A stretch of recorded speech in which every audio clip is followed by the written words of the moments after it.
ஒரு பெரிய ஆலமரம் இருந்து வந்தது.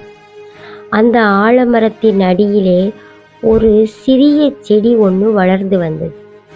வெயிலின் உக்கிரம் தெரியாமல் அந்த ஆலமரத்தின் நிழலிலே அச்செடி தஞ்சம் புகுந்தது. ஆலமரம் எப்போதெல்லாம் அசைகிறதோ அப்போதெல்லாம் அதன் இலைகள் சிந்தும் மழைத்துளியில் செடி தாகத்தை தீர்த்து கொண்டது.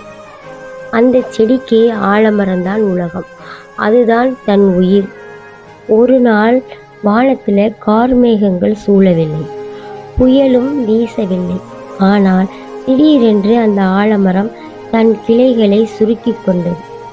செடியின் மீது விழுந்த நிழலை முற்றிலுமாக விலக்கி கொண்டது. நேரடியாக விழுந்த உச்சி வெயில் அந்த சிறிய செடியை சுட்டரித்தது.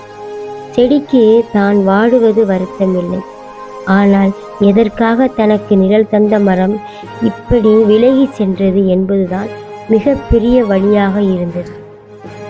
அந்த ஆலமரத்தை பார்த்து, ஏன் இப்படி செய்கிறார் என்று செடி மெல்லிய குரலில் கேட்டது. ஆலமரம் மௌனமாக இருந்தது. அந்த மௌனம் 1000 முட்கள் செடியின் மீது தைத்தது போல் இருந்தது. மற்ற மரங்கள் கிண்டல் செய்த போதும் வலிக்காத அந்த செடிக்கு ஆணிவேர் என நினைத்த ஆலமரத்தின் அந்த ஒரு நொடி அலட்சியம் அதன் உயிரையே பிழிந்தது. செடி மெல்ல வாடத் தொடங்கியது. அதன் இலைகளும் உதிர்ந்தன. ஆனால் அது மடியவில்லை. காலம் செல்ல செல்ல அந்த செடி ஒரு உண்மையை உணர்ந்தது.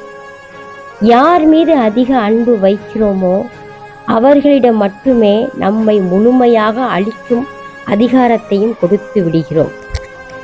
அந்த வழி ஒரு பாடமாக மாறியது. செடி தன் வேர்களை இன்னும் ஆழமாக பாய்ச்சியது. இப்போது அது மற்றவர்களிடம் நிழலுக்காக காத்திருக்காமல் தானே சுயமாக வாழத் தொடங்கியது.